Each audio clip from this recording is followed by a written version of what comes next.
Hi, my name is Humphrey Garcia from BSO A2B and this is result output 2 of 3 final third. Tambalang Rizal at Rivera, trahedya ng pag-ibig.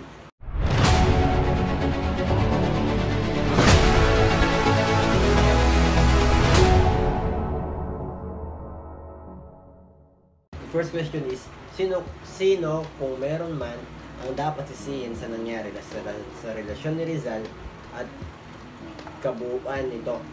Ang kanilang relasyon ay naapektuhan ng maraming salik, kabilang na ang distansya at paminsan-minsang komunikasyon. Ang pamilya ni Leonor, lalo na ang kanyang ina, ay may malaking papel din sa pagkasira ng kanilang relasyon dahil pinilit nilang ipakasal si Leonor kay Henry Keeping.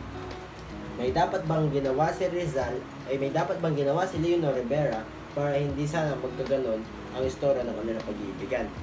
Si Leonor ay nasa ilalim ng matinding pressure ng kanyang pamilya. Mahirapan siyang baguhin ang kanilang kapalaran, lalo-lalo na pinili siyang magpakasal kay Keeping. May dapat bang ginawa si Jose Rizal para hindi sana nauwi sa ganung resulta ang kanilang love story? Si Rizal ay abala sa kanyang mga advokasya at pag-aaral sa ibang bansa.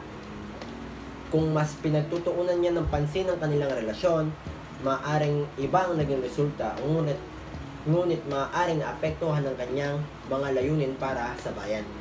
Masasabi bang modelo ng isang romantikong relasyon ang nangyaring pag-iibigan ni Rizal at Leonor Rivera? Ang kanilang pag-iibigan ay isang halimbawa ng mga sakripisyo at hamon na kinakaharap ng mga magkasintahan, ngunit hindi masasabing modelo ng isang romantikong relasyon dahil nauwi ito sa trahedya at hindi pagkakatuluyan.